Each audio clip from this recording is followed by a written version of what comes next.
destined to be a cricketer from a week old? I think I'm from a cricketing family. My dad always played. I'm not a big one for setting goals or looking at records or anything like that. It's more a case of trying to chase that feeling of being 12 years old again.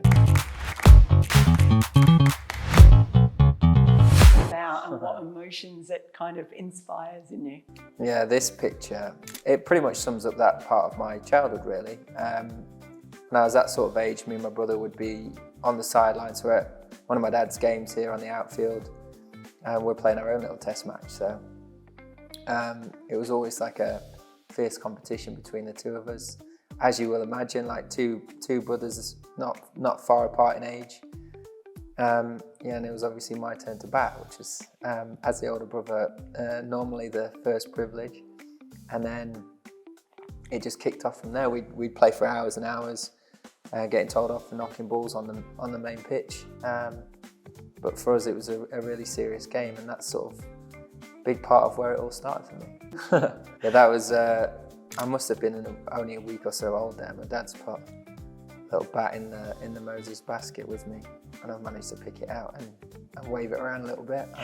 When you see that picture though, does it seem like, it's amazing? It's like, were you destined to be a cricketer from a week old? I think I'm from a cricketing family. My dad always played, and his dad, I remember him skipping or telling us that he skipped school to watch Don Bradman play at Bramall Lane years ago. So it's always been within our family. We've always loved it.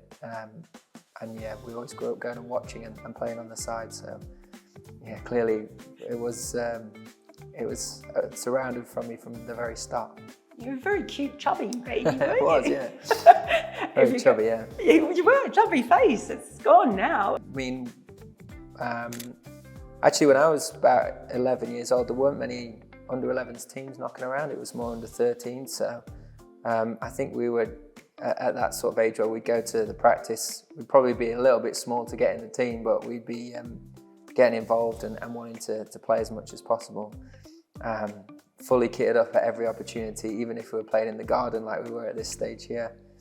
But yeah, it was, again, just loved the game, loved the sport, wanted to play it as much as we could. I wanted to obviously look the part too. Hey, what did those games look like? Like, did you have specials? Did you pretend to be other players? Yep.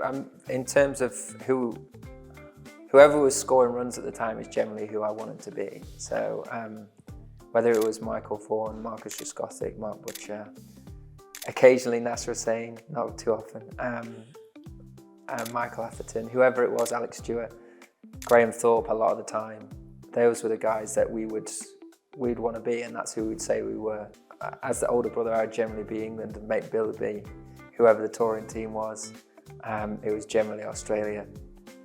But no, we had great fun just trying to re-envisage our own little test matches, our own little international games on the driveway, in the garden, at the park, wherever we could find space. Make up some silly rules, make it fun. And yeah, just go and play. And if we could drag anyone else to come and play with us, we would. Incredible that you've both end up with the careers that you've got.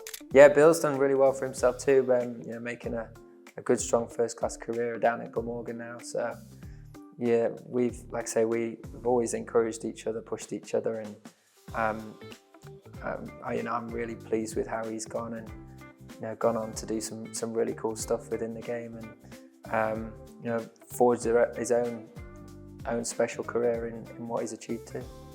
So if you could jump in a DeLorean and go back in time and see the little boy that was there, what bit of advice might you give to him? I think the bit of advice that I would give to myself would be just to try and harness the feeling that you have now for as long as you can. It's something that I always chase still now. I'm not a big one for setting goals or looking at records or anything like that. It's more a case of trying to chase that feeling of being 12 years old again. And I think trying to find a way of keeping practice as fun as and enjoyable as it was when I was knocking a ball around on the sidelines with my brother. And I think as soon as you lose that love for the game and you lose that passion to want to get better, to want to turn up to practice and find new ways of improving, then I feel like you're going to find it hard bring the best out of yourself. So that's almost what I'd really encourage, that not just to relax, enjoy it as much as possible. Stay naive for as long as possible too. Don't try and get too serious too quickly. Just enjoy the sport for what it is. Keep exploring, keep looking to find different ways of doing things, and have as much fun as possible. I'm Joe Root, and now I'm a Paarl Royals player.